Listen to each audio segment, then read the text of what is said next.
at times for the Golden State Warriors. 20 turnovers still stick out. They give up 22 points off those turnovers. They limited the fast break points. Phoenix scored 22 fast break points on Thursday, just 12 tonight. The Warriors just a -1 there after being -16 in that department on Thursday. The block shots, the steals. Phoenix got their average, but the Warriors come up with 9 steals, the 29 assists, of course. And then you got great contributions from Stephen Curry and Jimmy Butler. I like those points in the paint numbers, man. I know. How about that? Just a -4. It wasn't pretty, but it was gritty. Absolutely. You got to take it. I mean, beggars can't be choosers. You got to think, in the first quarter, the Warriors couldn't stop a nosebleed. All right. The Phoenix Suns were shooting 70% from the field. They were getting whatever they wanted. Offensive rebounds, shooting at the rim, getting threes.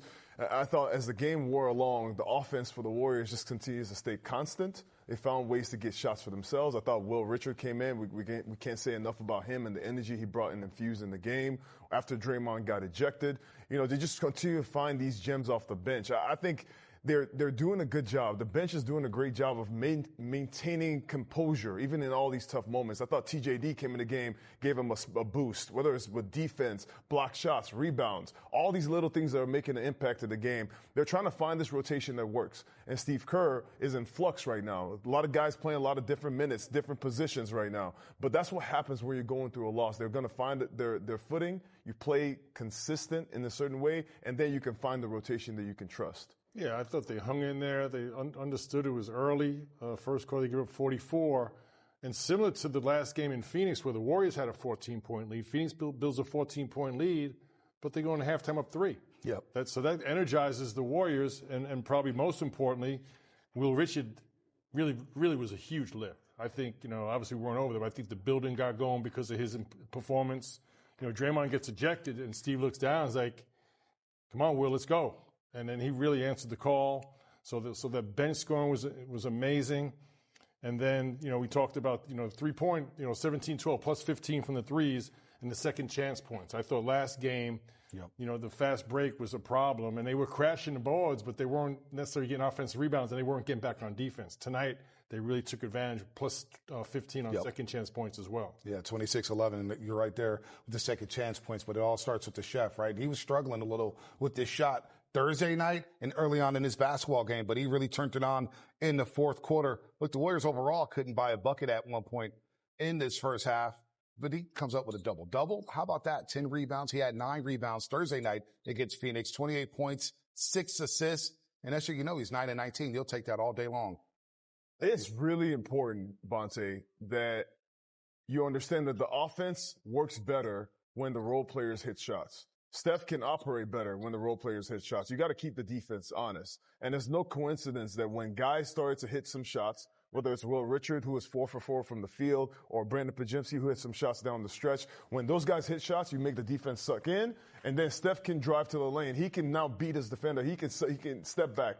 All those things are really important for the Warriors offense. And as they move along, what's been happening is different guys are playing different positions. This is the 12th starting lineup so far, Bonte? No, they've had 15 different starting lineups. 15 starting lineups. Okay, everybody is in rotation. Guys don't know when they're coming in the game. As they start to find a 5 starting rotation that they can be comfortable with, that are certain, then the guys coming off the bench will know when they're getting in the game, and they can be like more solidification to the roles. Right now, they're still trying to figure out themselves. You can see that in the way they play and the way they started the game. I think what you said, Fess, is 5 guys being really aggressive offensively, if it's not to score, to drive the basketball, to catch and be a threat. So the defender has to guard you.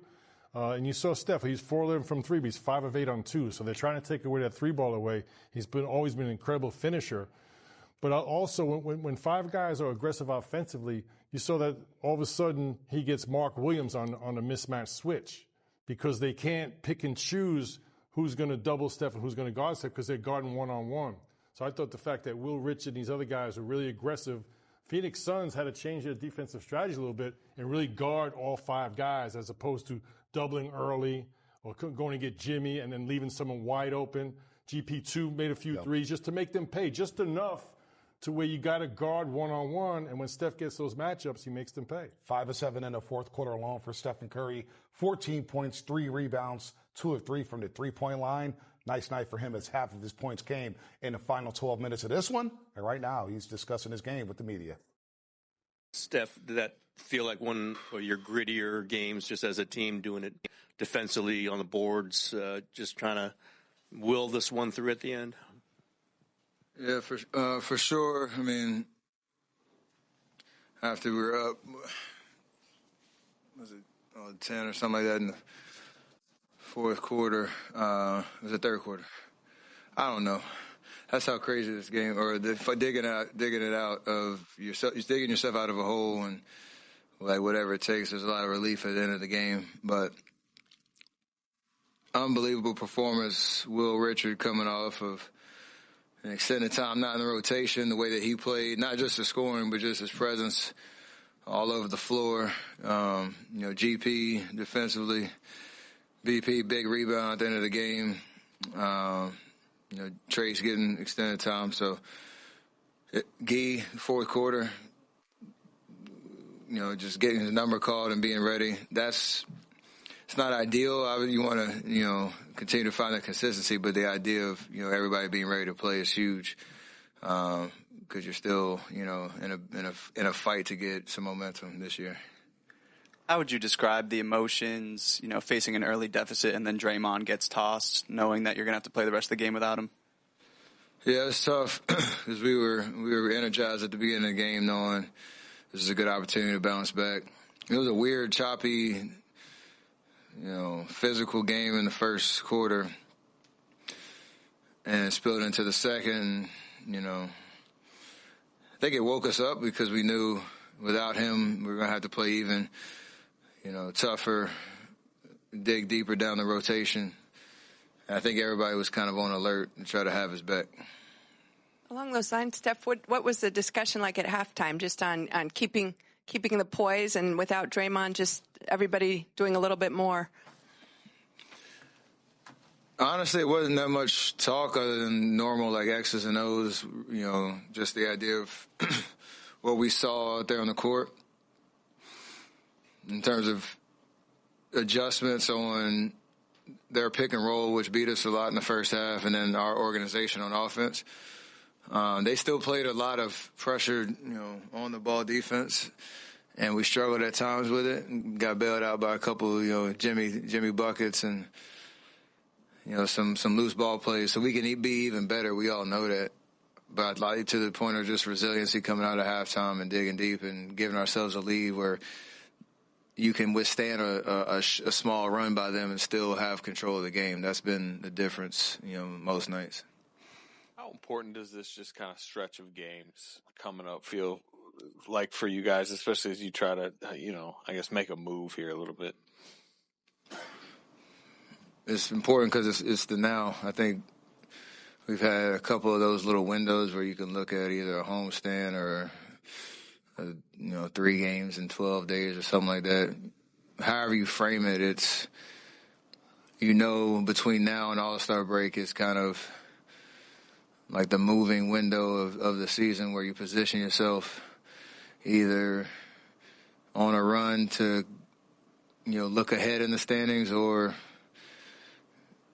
be in a more, or even worse situation where you're looking behind you. So I think we understand that.